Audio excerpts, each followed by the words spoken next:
प्रधानमंत्री नरेंद्र मोदी तीसरे टर्म के लिए आत्मविश्वास से भरे हैं, लेकिन उन्होंने बताया कि तीसरा टर्म महत्वपूर्ण क्यों है।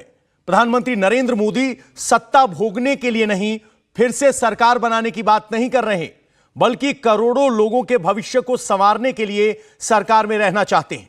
पीएम मोदी ने यह कहा कि 25 करोड़ लोगों को गरीबी की रेखा से बाहर निकालना और 10 साल का बेदाग कार्यकाल कोई सामान्य काम नहीं है।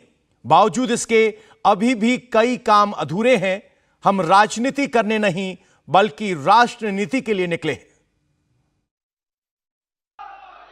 आज विपक्ष के नेता भी एनडीए सरकार 400 पार के नारे लगा रहे हैं।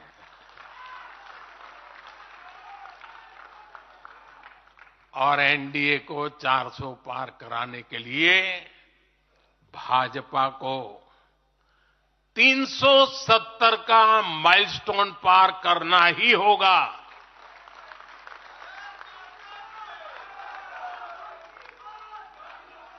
साथियों, कई बार लोग मुझसे कहते हैं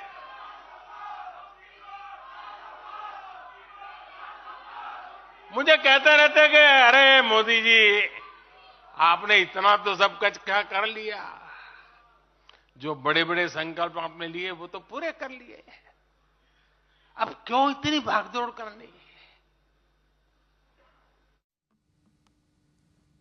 प्रधानमंत्री मोदी ने एनडीए सरकार के 10 सालों के कार्यकाल में किए गए ऐतिहासिक कामों का भी जिक्र किया, और इसमें सबसे ऊपर नाम था राम मंदिर का।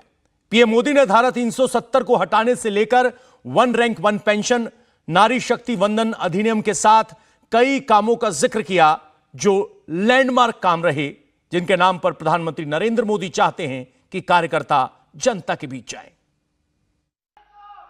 अयोध्या में भव्य राम मंदिर का निर्माण करके हमने 5 सदियों का इंतजार खत्म किया है।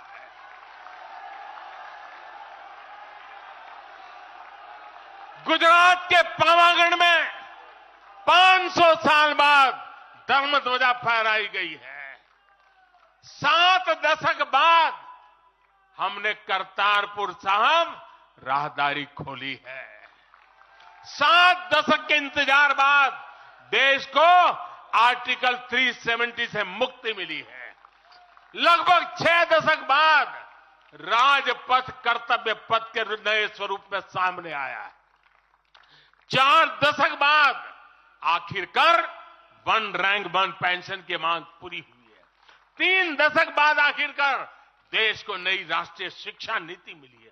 3 दशक बाद आखिरकार लोकसभा और विधानसभा में महिलाओं को आरक्षण मिला है। 3 तलाक की बुराई के लिए विरुद्ध कड़ा कानून बनाने का साहस भी हमने दिखाया है। दशकों से नए संसद भवन की जरूरत महसूस हो रही थी, उसे हमने ही पूरा किया।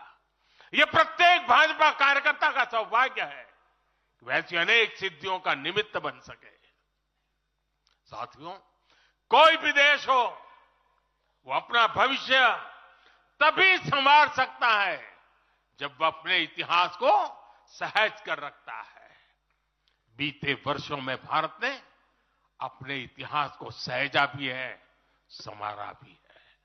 हमने नेशनल वॉर मेमोरियल का निर्माण किया, हमने राष्ट्रीय पुलिस स्मारक बनाई, हमने अंडमान में नेताजी सुभाष और परमवीर चक्र विजेताओं के नाम पर द्वीपों का नामकरण किया। हमने दांडी में नमक सत्याग्रह का आधुनिक स्मारक का निर्माण किया। हमने बाबा साहब आंबेडकर से जुड़े पंच तीर्थ को विकसित किया। हमने रांची में भगवान बिरसा मुंडा की स्मृति में म्यूजियम बनाया। सरदार पटेल को समर्पित स्टैच्यू ऑफ यूनिटी हमारे कार्यकाल में बनी।